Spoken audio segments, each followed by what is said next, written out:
દેહનું જન્મવું ને મરવું છે અને પ્રાણને તરહ પીપાશા પ્રાણની છે અને મનને સંકલ્પ વિકલ્પ કરવો. મન તમારે ગમે ત્યાં બેઠું હોય પણ કોઈ દાડે તરંગો છોડે. સ્થિરતા ક્યારે આવે? હમણાં અમારે ભજન સુંદર બોલ્યા હતા ભાઈ શ્રી કે જ્યાં સુધી સદગુરુ ત્રણે જો નાતા તો આ 84 મટે એવી નહોતી ભાવ. અને 84 ન માટે 84 માં તો જાવું ને આવું આ સદગુરુ શિવે કોઈ નિવેડો નથી આવતો.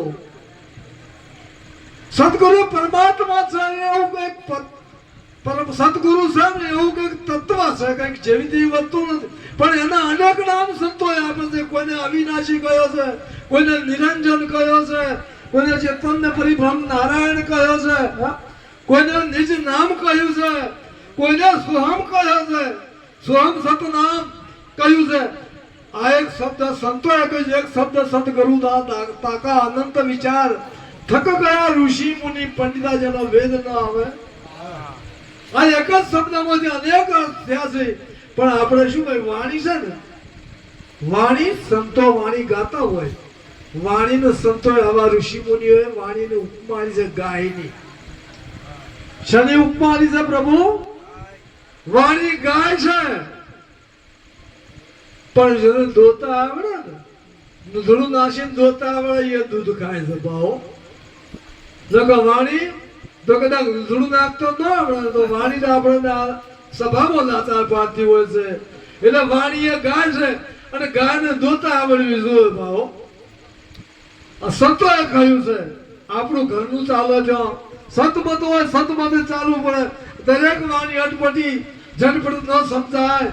જો ઝટપટ સમજાય તો ખટપટ મટી. સર્વજે વાણીનું રહસ્ય છે એ જે સંતોએ રચના કરી એ સમજી સોચીને કરી હોય. આપણે વાણીને એટલે એનું પરીગું ખોલી શકતા ના હોય કે આ વાણી ખોટી છે, ખોટી ન હોય. દરેક વાણી જે સંતોએ રચના કરી એ બધા ખોટી હોય પણ આપણો અનુભવ એટલે ન પહોંચતો હોય એટલે આપણે એને મિથ્યા કરતા હોય છે કે દરેક સંતની વાણી છે આપણને સાર બતાવી છે.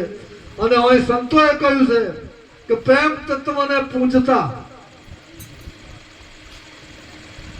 તમારામાં મારામાં અણુમાં પરમાત્મા વ્યાપક સાહેબ સંતો કહે છે કે પ્રેમ તત્વને પૂજતા મોય સુખરી રહે સાર સાર શબ્દ સદગુરુદેવનો વંદુ વારમ.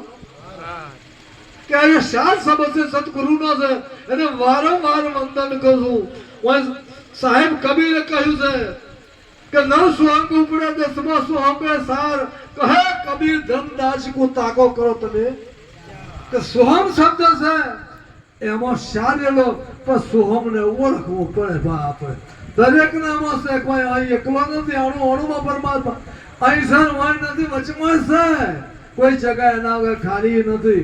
પણ ચારે શંકર મહારાજે આ વાણીમાં રચના કરી છે કે હંસા ન્યાણે ઠરે ને નોભી હશે જેના દર્શનથી દુઃખ જોય દુર્લભ એવા.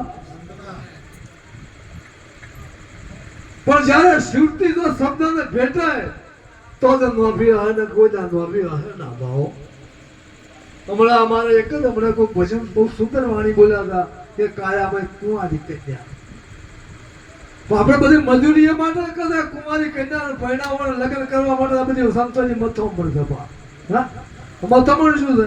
સુલતાન શબ્દનો યોગ કરવા માટે અને પુરાનો યોગ થાય એટલે એમનો મિલાપ થાય. આપણે કોઈ શાસ્ત્રી પેલા કહેતા કોઈ પુરાણી આવે પુસ્તક લઈને કે ભાઈ જોજો કોઈ અમારા હાથ તો શબ્દ કોઈ યોગ છે એ પ્રકારના વંજોગ એવું છે. વંજોગ એટલે ખોટું પડવાનું અને યોગનો મિલાપ.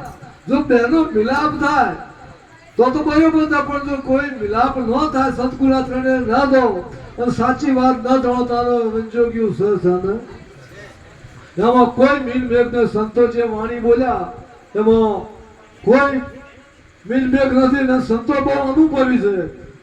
અમારા તો વર્ષોથી આ ગામમાં તો ઘણા ફેર આવું છું એટલે હું એટલો બધો સત્સંગી નથી પણ સમાજ સેવા કરું ભાવ.